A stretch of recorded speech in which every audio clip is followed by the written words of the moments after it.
solo a ti, Señor. Mírate solo a ti, Señor. Mírate solo a ti, Señor. Y no mirar atrás. Seguir tu caminar, Señor. Seguir sin desmayar, Señor. Postrarme ante tu altar, Señor, y no mirar atrás. Seguirte solo a ti, Señor. Seguirte solo a ti, Señor. Seguirte solo a ti, Señor, y no mirar atrás. Seguir tu caminar, Señor.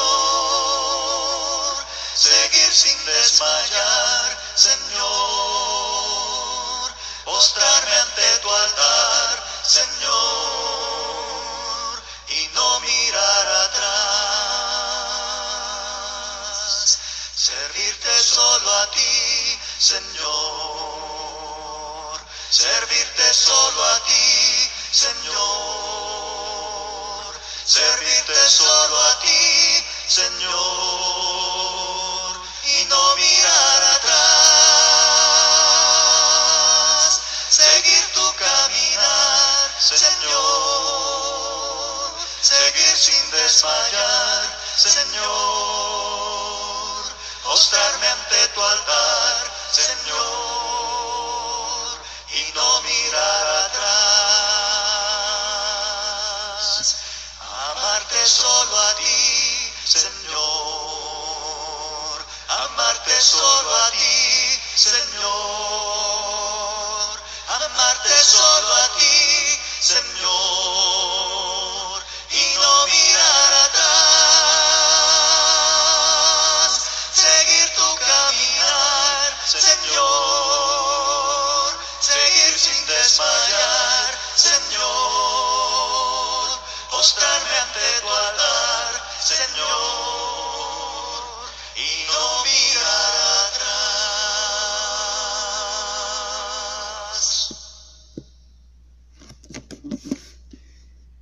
Hola, bendiciones. Por la gracia de Dios, nuevamente en este día para compartir el mensaje. Estamos allí en la serie que hemos titulado Discípulo, y hoy nos toca ver o analizar, reflexionar sobre la octava y última bienaventuranza. Es una de las bienaventuranzas un poquito largas, incluso mientras las otras bienaventuranzas están resumidas en un versículo. Esta octava o última bienaventuranza son 3 versículos. En ella, a través de ella, explica el Señor el motivo o la situación o la circunstancia y el porqué de esta bienaventuranza. Y como hemos hablado en toda esta serie de las bienaventuranzas, hay un plan perfecto de parte de Dios, de parte del Maestro, de nuestro Señor Jesucristo, en cuanto a la secuencia de las bienaventuranzas. Hemos hablado que la primera y segunda bienaventuranza tiene que ver más con el reencuentro con Dios, con el ponernos en paz con Dios, con el reconciliarnos con Dios, con el reconocer que solamente Dios, solamente la gracia de Dios es quien puede cambiar nuestra vida.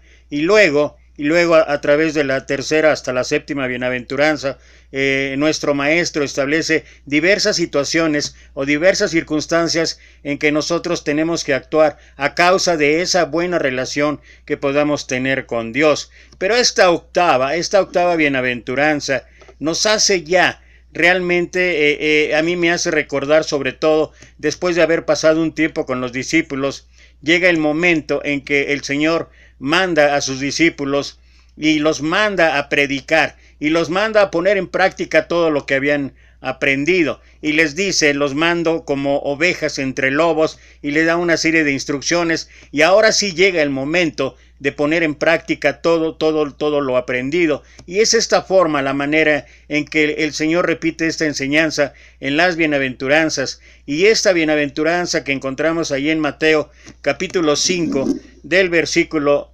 del versículo 10 al 12 refleja esto.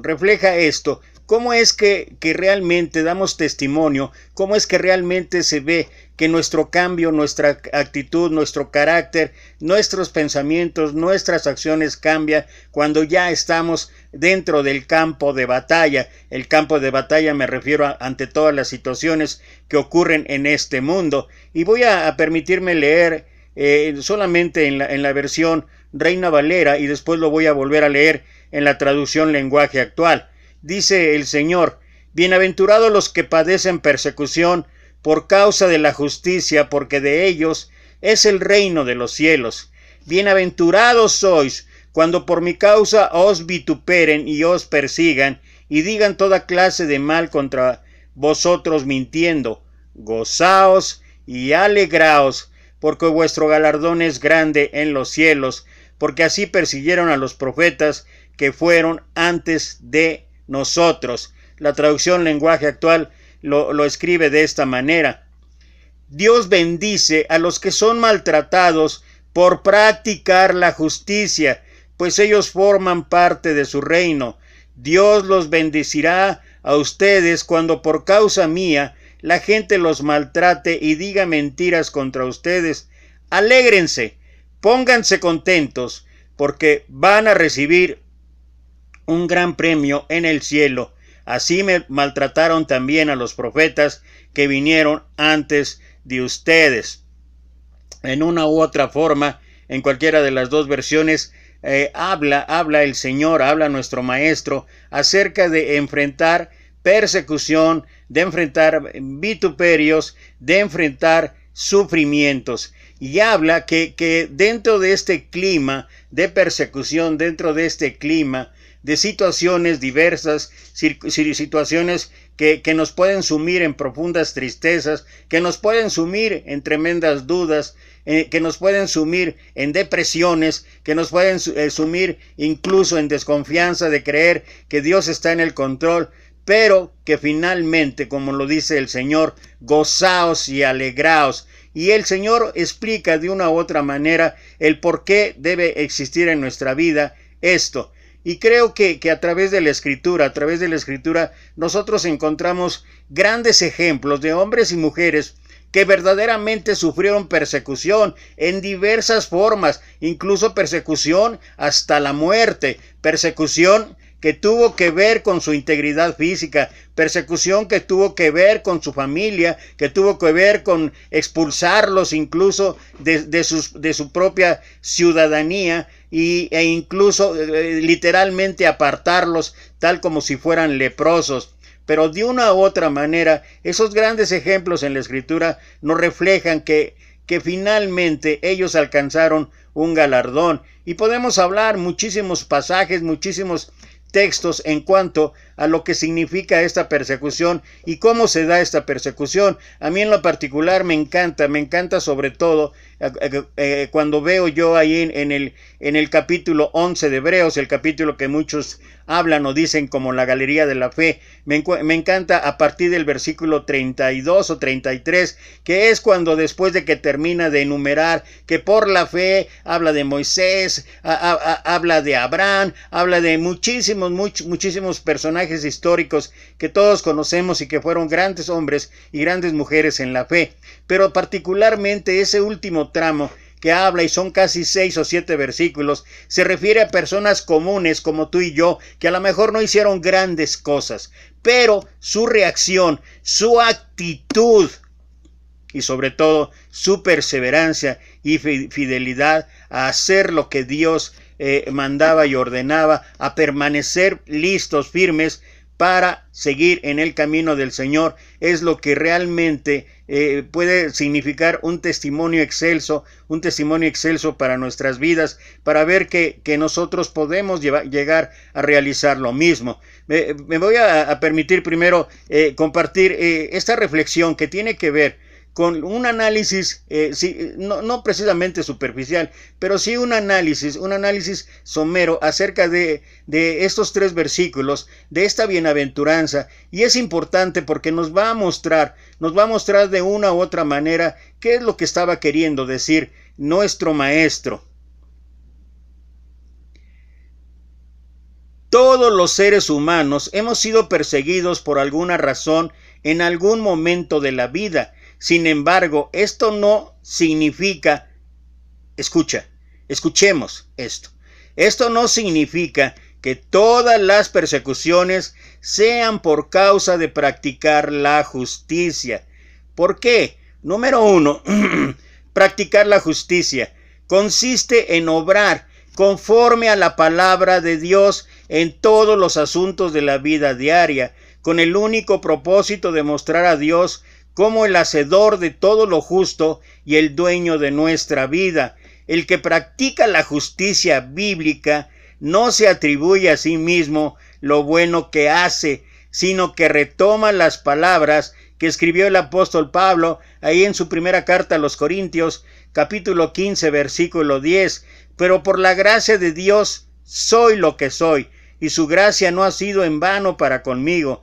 Antes he trabajado más que todos ellos, pero no yo, sino la gracia de Dios conmigo. Algunos practican una justicia externa. Conocemos personas que moralmente son correctas, son fieles a su cónyuge, son correctos en su trabajo y negocios, obedientes a los padres, no se meten en problemas con otros y hasta se esfuerzan por ayudar a otros. Muchos de estos llegan incluso a sentirse mártires porque realizan algunas acciones que consideran los pone en un nivel importante a los ojos de Dios. En su corazón dicen, y aquí es el punto, en su corazón dicen como el fariseo. ¿Te acuerdas cuando aquellos dos hombres, uno fariseo y otro publicano, subieron al templo a orar? Dios, te doy gracias porque no soy como los otros hombres, ladrones, injustos, adúlteros, ni aun como este publicano. Ayuno 2 veces a la semana, doy diezmo de todo lo que gano. Esto lo podemos encontrar en esa historia que está narrada ahí en el libro de Lucas, capítulo 18, versículo 11 en adelante.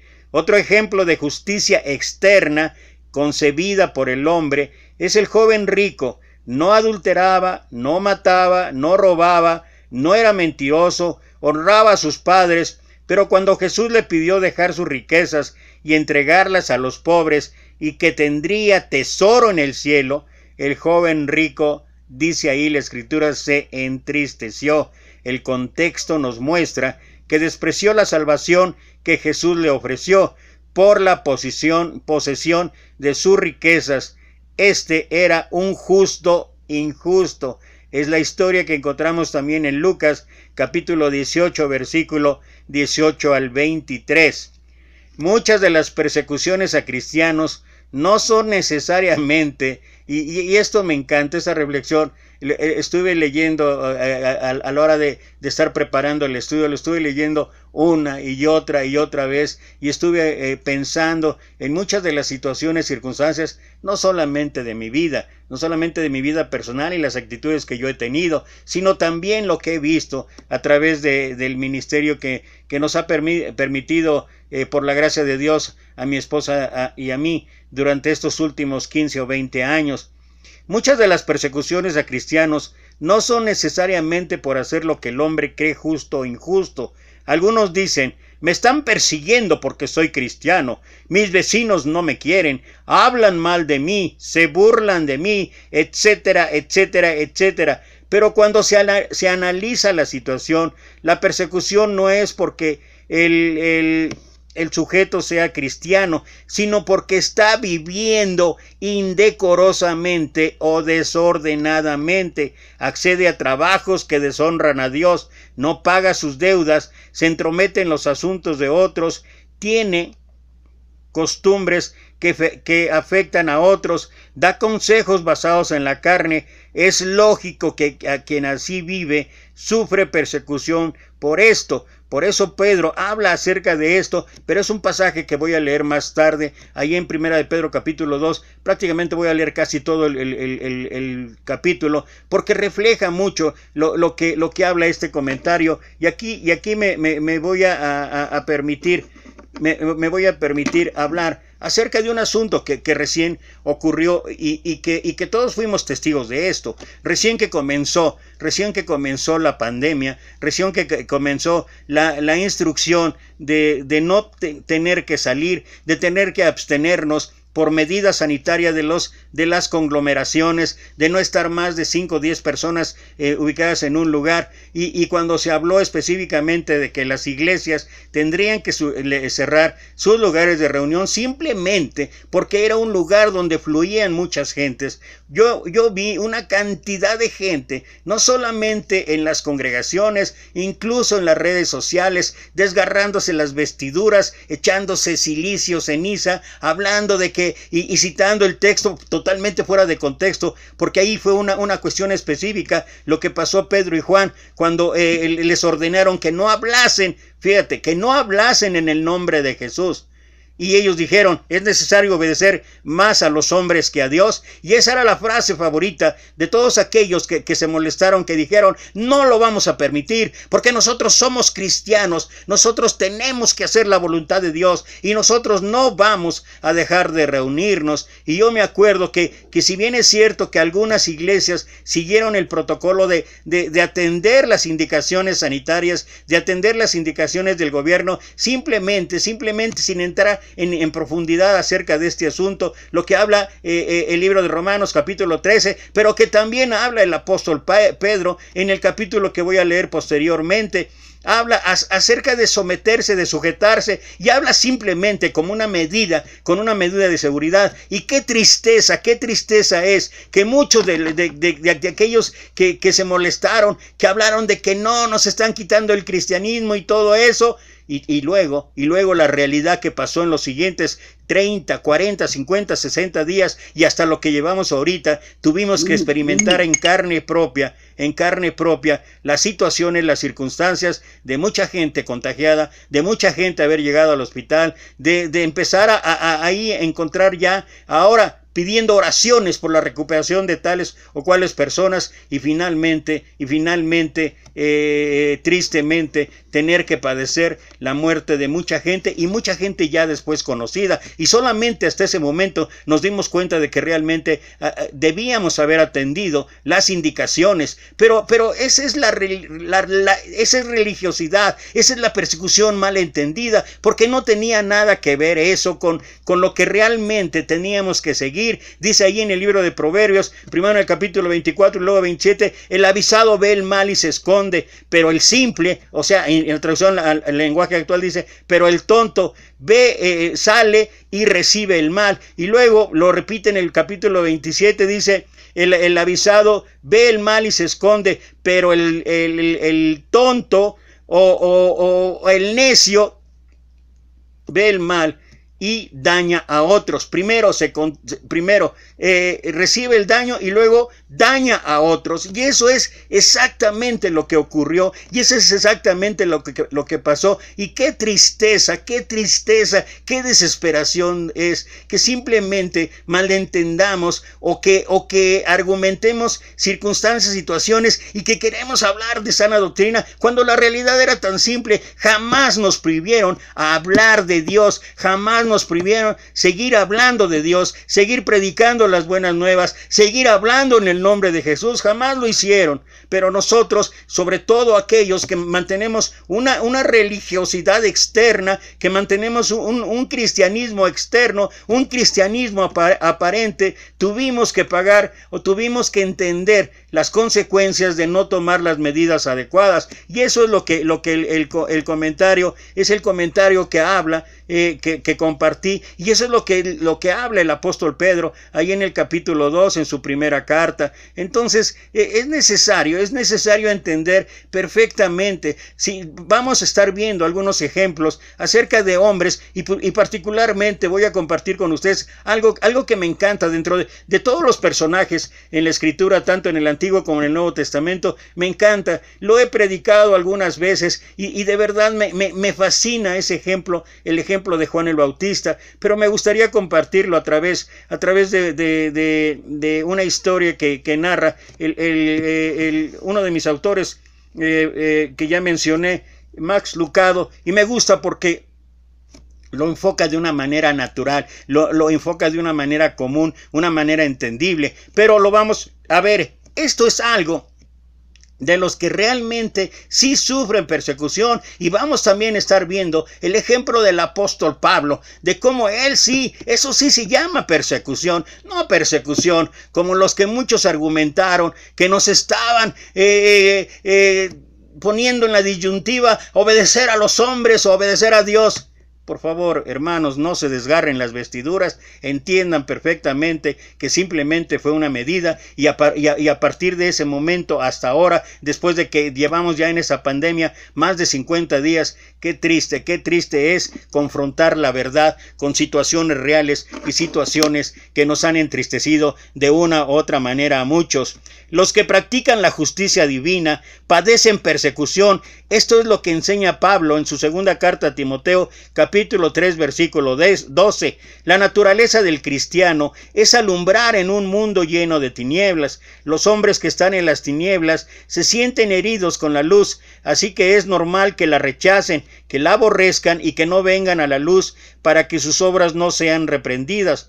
Otros son como la serpiente verrugosa que al ver la luz se lanza encima de la antorcha o linterna para inyectarle su veneno. Ser honestos, no acceder a las cosas que nos obliga el mundo porque son contrarias a la palabra de Dios, rechazar insinuaciones deshonestas, mentir, decir no a lo que los hombres del mundo quieren que diga sí. Esto produce mucho enojo a los que no son cristianos y siempre querrán hacer algo contra nosotros para demostrar su inconformidad.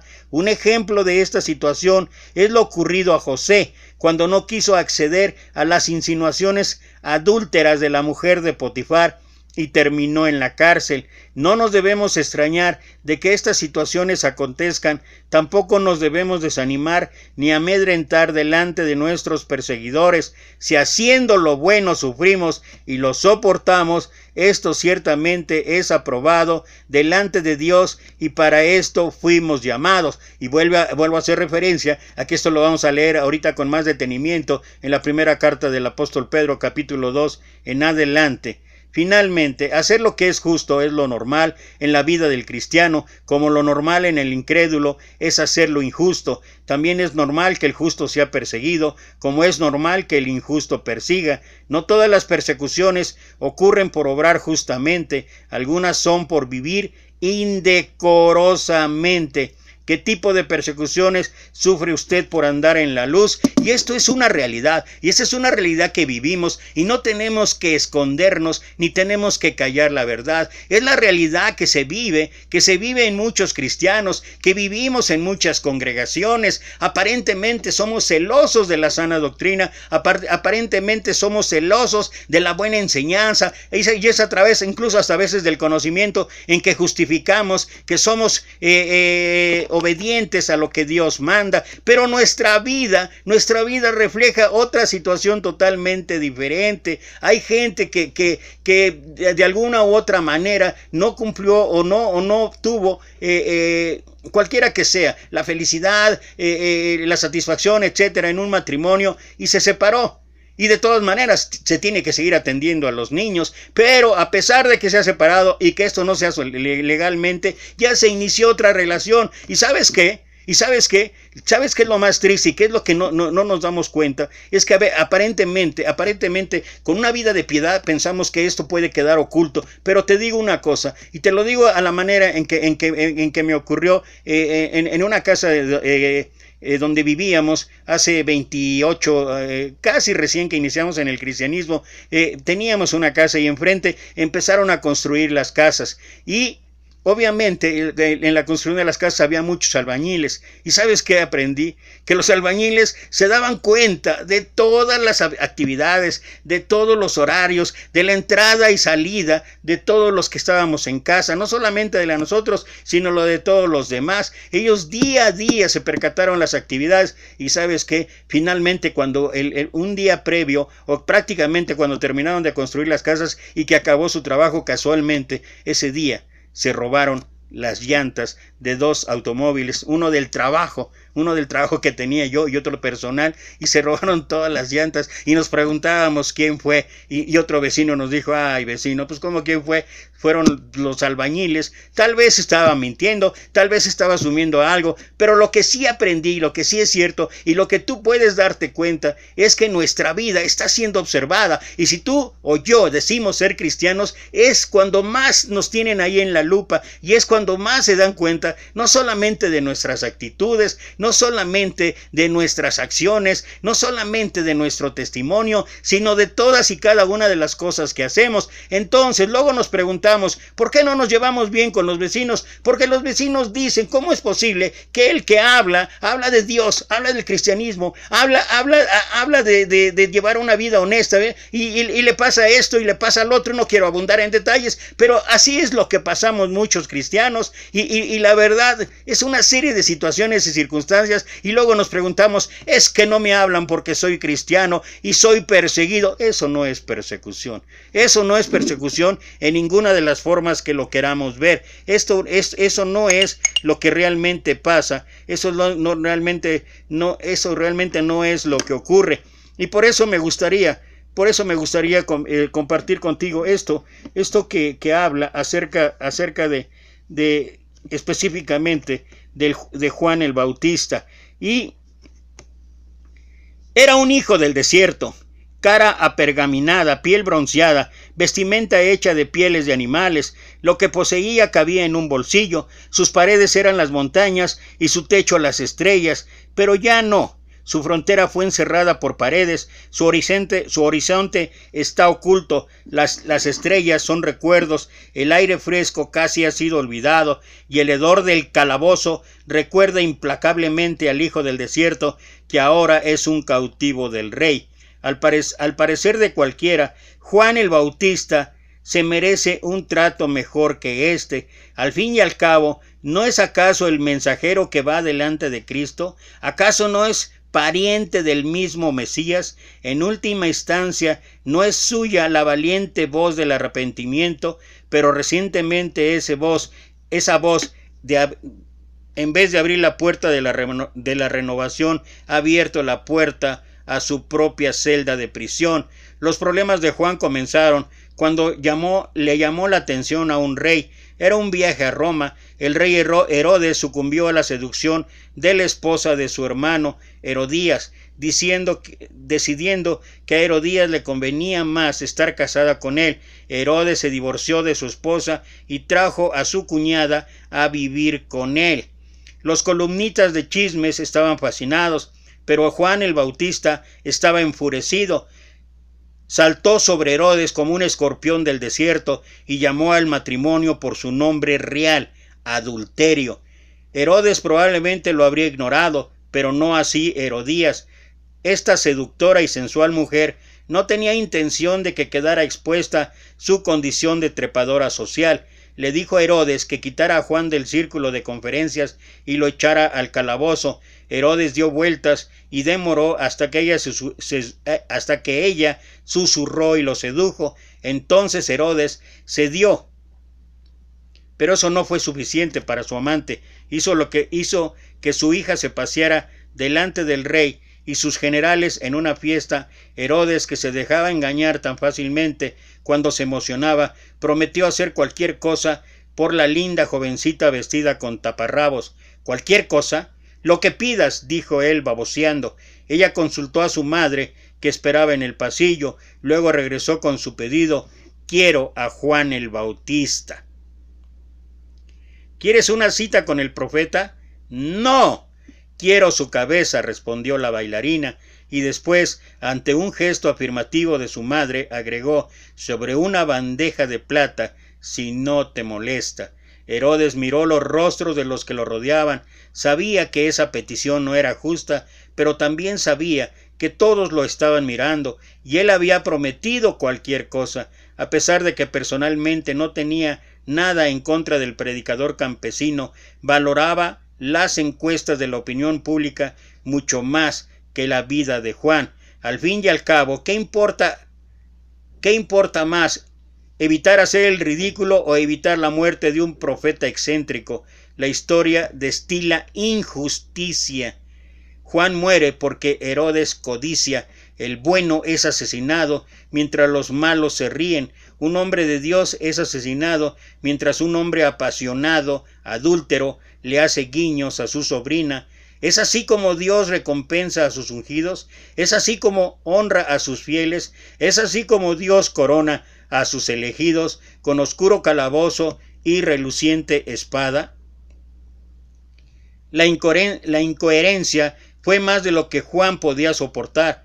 Aún antes de que Herodes alcanzara su veredicto, Juan formulaba sus preguntas. Sus preocupaciones solo superaban en número por la cantidad de veces que recorría su celda haciendo dichas preguntas. Cuando tuvo ocasión de enviarle un mensaje a Jesús, su inquisición expresaba desesperanza. Al enterarse Juan en la cárcel de lo que Cristo estaba haciendo, envió a sus discípulos a que le preguntaran: ¿eres el que habría de venir o debemos esperar a otro?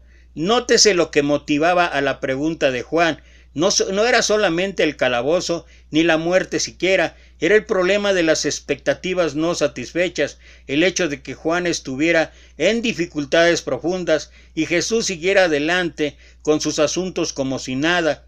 ¿Es esto lo que hacen los Mesías cuando aparecen dificultades? ¿Es esto lo que hace Dios cuando sus seguidores están en aprietos? El silencio de Jesús bastó para formar una gotera en el dique de lo que creía Juan. ¿Eres tú el que había de venir, o será que he seguido al Señor equivocado? Si la Biblia hubiese sido escrita por una agencia de relaciones públicas, deberían haber eliminado ese versículo. No es una buena estrategia de relaciones públicas reconocer que uno de los miembros del gabinete tiene dudas acerca del presidente. Uno no permite que se sepan historias como esas si se intenta presentar un frente unido. Pero las escrituras no fueron escritas por agentes personales, fueron inspiradas por un Dios eterno que sabía que cada discípulo de ahí en adelante pasaría tiempo en el calabozo de la duda. Aunque las circunstancias hayan cambiado, las preguntas no.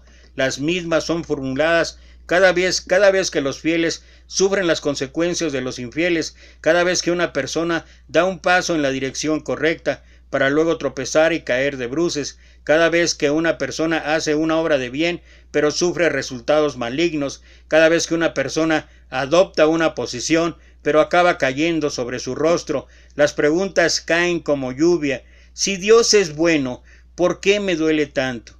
Si Dios verdaderamente está ahí, ¿por qué estoy aquí?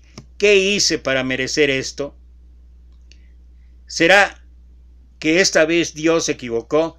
¿Por qué son perseguidos los justos? En su libro de Solución con Dios, Yancey menciona una carta que articula el problema de las expectativas no satisfechas en toda su dolorosa realidad. Woodson perdió 2 hijos por causa de fibrosis quística y la muerte de su hija a la edad de 23 años resultó particularmente traumática. Las palabras que expresan su dolor y sus dudas en su lucha por aceptar lo sucedido. Estaba sentado junto a la cama unos días antes de su muerte, cuando de repente empezó a gritar. Nunca olvidaré esos gritos agudos, penetrantes y animales contra este trasfondo de seres humanos que se desmoronan.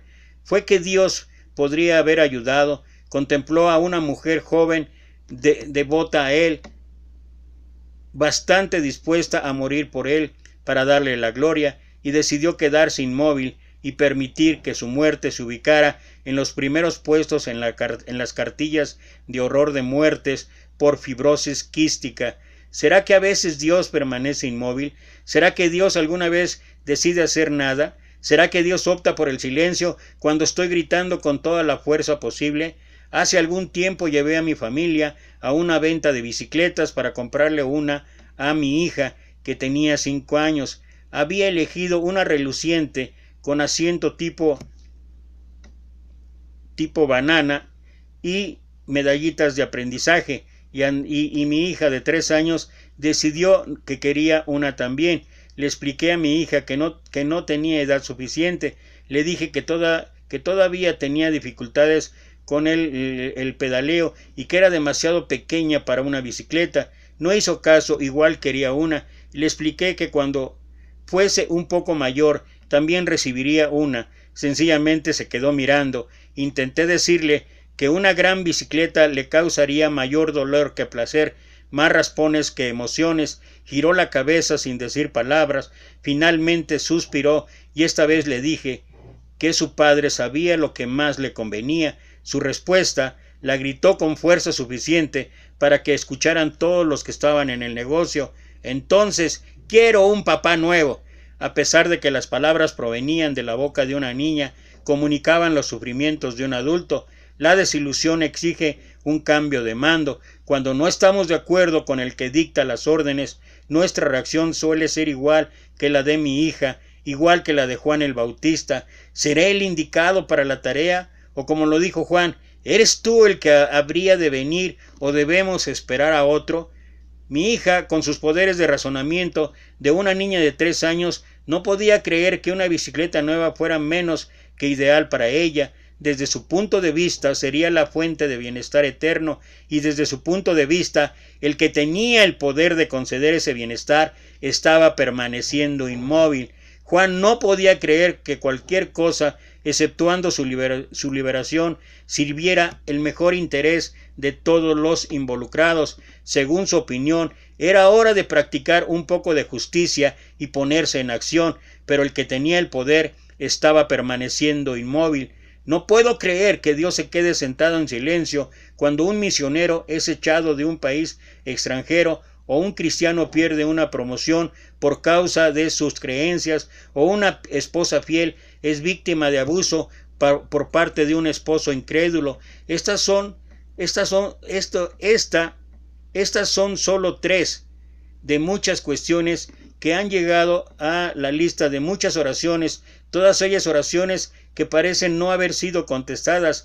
Regla general: nubes de dudas son generadas cuando el aire cálido y húmedo de nuestras expectativas se encuentran en el aire frío del silencio. Si ha escuchado el silencio de Dios, si ha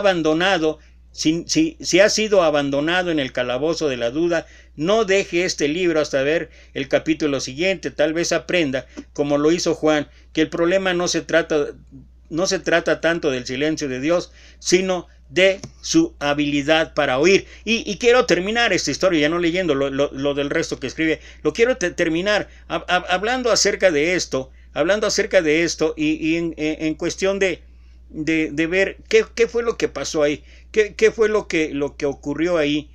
Quiero irme directamente a lo que pasó precisamente ahí en el pasaje que este autor de este libro nos estaba compartiendo.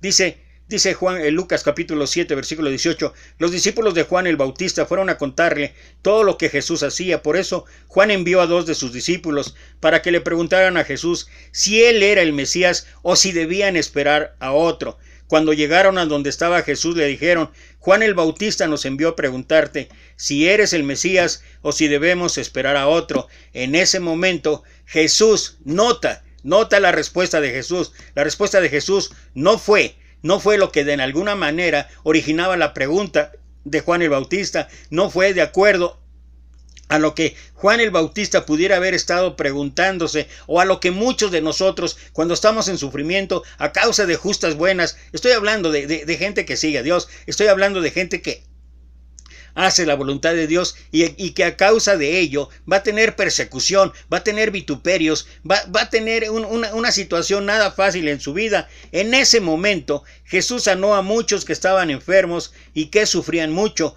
También sanó a los que tenían espíritus malos y a muchos ciegos les devolvió la vista. Luego les respondió a los 2 hombres: vayan y díganle a Juan todo lo que ustedes han visto y oído. Ahora los ciegos pueden ver y los cojos caminan bien, los leprosos quedan sanos y los sordos ya pueden oír, los que estaban muertos han vuelto a la vida, y a los pobres se les anuncia la buena noticia de salvación. Dios bendecirá a los que no me abandonan, porque hago todo esto. Estoy leyendo la traducción lenguaje actual. Cuando los discípulos de Juan se fueron, Jesús comenzó a hablar con la gente acerca de Juan y dijo: ¿a quién fueron a ver al desierto? ¿Era acaso un hombre doblado como las cañas que dobla el viento? Y obviamente aquí lo que estaba haciendo el Señor era de alguna manera ensalzar o exaltar la labor que siempre había hecho Juan. Pero lo importante del caso para todos aquellos que de una u otra manera tendrán o tendremos, permíteme incluirme, tendremos persecución, y que tendremos persecución o que tendremos vituperios o que tendremos amenazas o que tendremos malos tratos por servir a Dios, por seguir la justicia de Dios, por practicar lo que la buena voluntad de Dios. Mira, solamente es un motivo de esperanza. Y te había yo dicho que si hay algo que a mí me anima, yo reconozco la labor extraordinaria de grandes hombres de la fe, de grandes testimonios en la Escritura, pero a veces me siento como que muy pequeño para poder alcanzar esos lugares. Pero me anima cuando gente común, gente normal como tú y yo, pasa esto. Hablé acerca de Hebreos capítulo 11, lo que pasaron, dice versículo 35 del capítulo 11, las mujeres recibieron sus muertos mediante resurrección, mas otros fueron atormentados, no aceptando el rescate, a fin de obtener mejor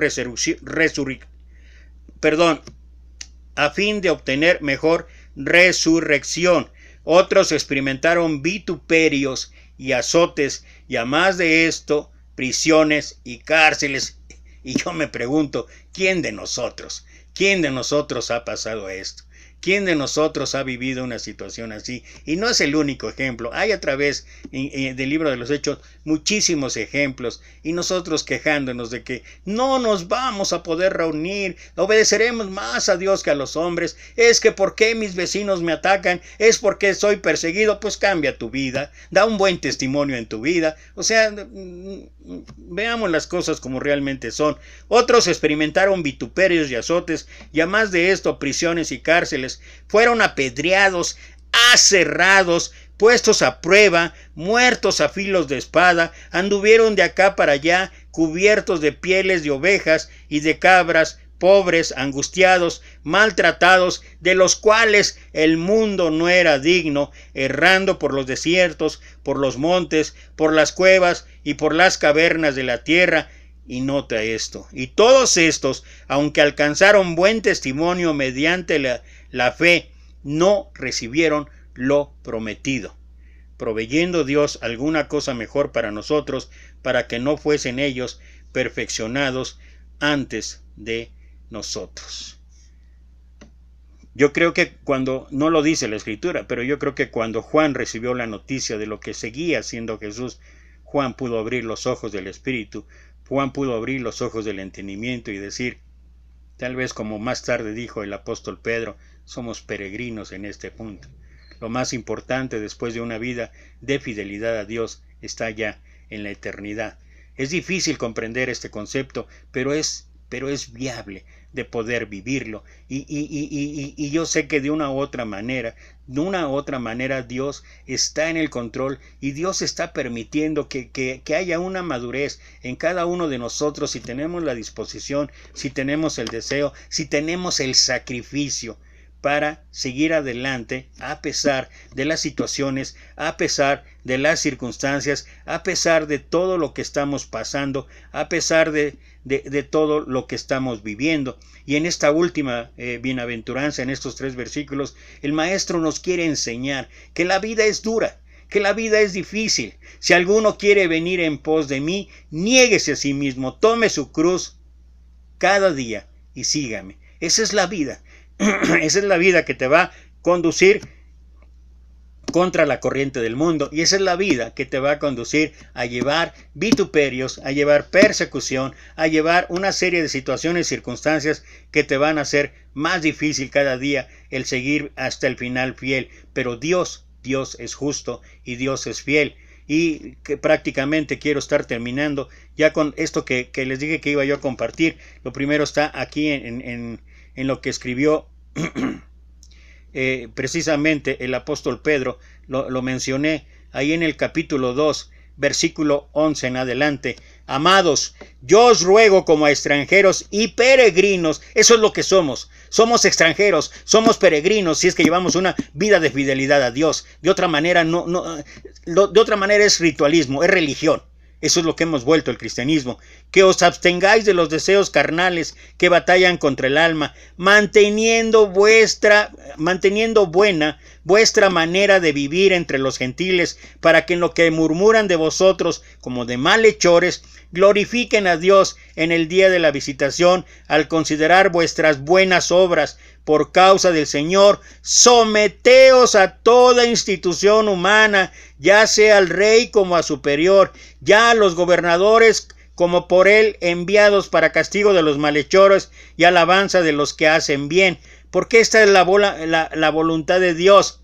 Ojo, esta es la voluntad de Dios, que haciendo bien hagáis callar la ignorancia de los hombres insensatos, como libres, pero no como los que tienen la libertad como pretexto para hacer lo malo, sino como siervos de Dios. Honrad a todos, amad a los hermanos, temed a Dios, honrad al rey. Criados, estad sujetos con todo respeto a vuestros amos, no solamente a los buenos y afables, sino también a los difíciles de soportar, porque esto merece aprobación.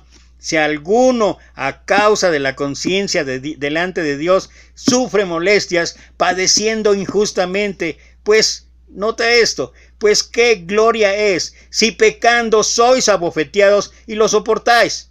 ¿Y cuántos casos, cuántas situaciones, cuántas circunstancias podemos ver al respecto? Que a veces las cosas no van bien, que a veces las cosas nos castigan, nos azotan y todo lo demás, y lo soportamos. Pero no es por hacer la justicia de Dios, o no es por seguir la voluntad de Dios. Es lo que dice Pedro: qué gloria es si pecando sois abofeteados y lo soportáis. Mas si haciendo lo bueno sufrís y lo soportáis, esto ciertamente es aprobado delante de Dios, pues para esto fuiste llamados, porque también Cristo padeció por nosotros, dejándonos ejemplos para que sigáis sus pisadas. Esto es lo que hemos estado hablando en toda esta serie Discípulo. El que dice que permanece en él debe andar como él anduvo, y debemos andar como nuestro Señor Jesucristo anduvo, el cual no hizo pecado, ni se halló engaño en su boca, quien cuando le maldecían no respondía con maldición, cuando padecía no amenazaba, sino encomendaba la causa al que juzga justamente. Y créeme que podría compartir un montón de experiencias que he vivido, incluso algunas muy recientemente, acerca de la gente que quiere tomar la justicia en sus manos, de que no quiere esperar a que Dios ponga las cosas en su lugar a su tiempo y de acuerdo a sus sazones. No, ellos quieren ver ahorita si hay alguien que se equivocó, si hay alguien que ofendió, y si es alguien que lo hizo hace 20 años, quieren ver ahorita la justicia de Dios, quieren ver que aquel esté destruido, y hasta que él esté pisoteado, esté ahí derribado, entonces se preguntarán: ¿y para qué? ¿Y para qué? Si esto no es la justicia de Dios. Dice el apóstol Pablo, pero tú, escribiendo a Timoteo, pero tú has seguido mi doctrina, conducta, propósito, fe, longanimidad, amor, paciencia, persecuciones, padecimientos como los que me sobrevivieron en Antioquía, en Iconio, en Listra, persecuciones que he sufrido, y de todas me ha librado el Señor. Este es otro muy grandioso ejemplo. ¿Quieres hablar de persecución? ¿Quieres hablar de ser vituperado? ¿Quieres hablar de una vida que significa hacer la voluntad de Dios y por tal causa recibir incluso hasta momentos en que ha sido apedreado, botado fuera de la ciudad y todavía pensando que había muerto, dejarlo ahí abandonado, y cuando fueron y lo levantaron, entró a la ciudad y ¿sabes a qué entró? A seguir predicando. Y nosotros debemos seguir más a los hombres que a Dios. ¿Por qué nos van a cerrar la iglesia? Pues para que nos pongamos a trabajar. Esa sería la respuesta ahora. Pues para que nos pusiéramos a trabajar. Porque si no, no íbamos a reaccionar nunca. Y también todos los que quieren vivir piadosamente en Cristo Jesús padecerán persecución. Mas los malos hombres y los engañadores irán de mal en peor, engañando y siendo engañados. Y esto es algo real. Esto es algo que puede ocurrir en nuestras vidas. Y esto es algo que el Señor resumió en esta última bienaventuranza y que, como dije antes, es la conclusión de una transformación, es la conclusión de una secuencia en el carácter, en la actitud, en el pensamiento, en las acciones de alguien que quiere ser discípulo de Cristo. Reencontrarnos con el Señor, ponernos a cuentas con el Señor, empezar a practicar y después, vámonos al campo de batalla. Y en el campo de batalla, que es la vida misma, que es todos los días, porque esto no es de domingos o de miércoles, es de todos los días, mostrar a través de nuestra vida que somos discípulos de Cristo.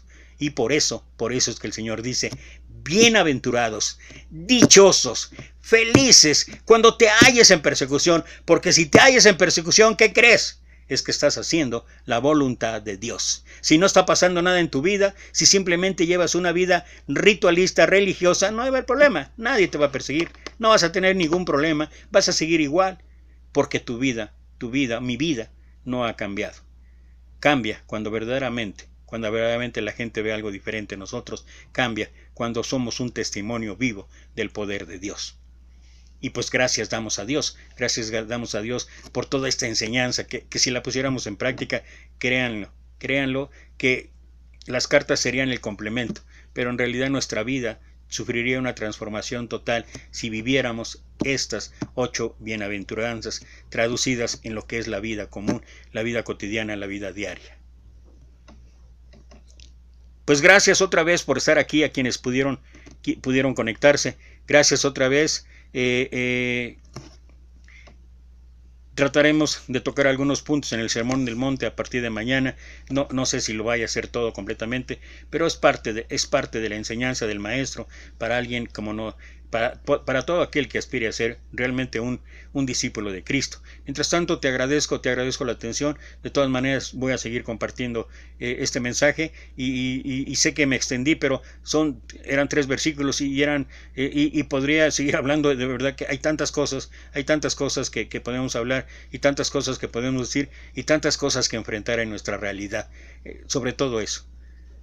Dice ahí en Efesios 4:25, desechando la mentira, hablad verdad con su prójimo, porque somos miembros los unos de los otros, y a veces qué trabajo nos cuesta hablar la verdad. Y no estoy hablando de chismes, no estoy hablando de murmuraciones, estoy hablando de hechos reales, de saber que algo tenemos que cambiar. En la iglesia del Señor algo tenemos que cambiar, porque de verdad no estamos haciendo nada. Y discúlpenme aquellos que se puedan sentir ofendidos. Yo sé que mucha gente, lo he comentado y lo he visto a partir de esta pandemia. He visto una gran cantidad de hermanos, y gloria a Dios por ello, hermanos y hermanas que comparten alabanzas, que comparten versículos, que dentro de lo que es su aprendizaje, lo que es su capacidad, lo que es su habilidad, y gloria a Dios por ellos, porque no es nuestra competencia, es la competencia de Dios. Están compartiendo y nunca antes se había hecho, y gloria a Dios que dentro de todo este tiempo de estar aislados, de estar de alguna manera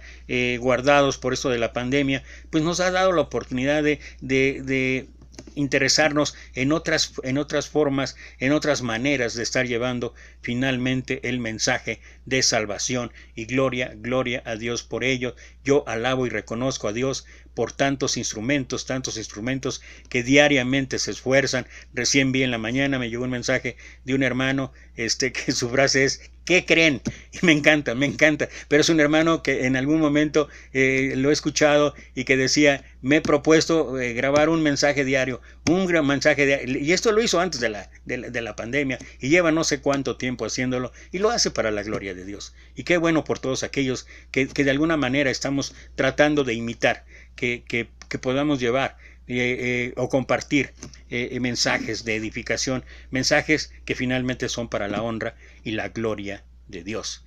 Gracias otra vez, te mando 1,000,000 de bendiciones, y me despido no sin antes decir, por favor, cuídate, cuidémonos todos. Que Dios te bendiga.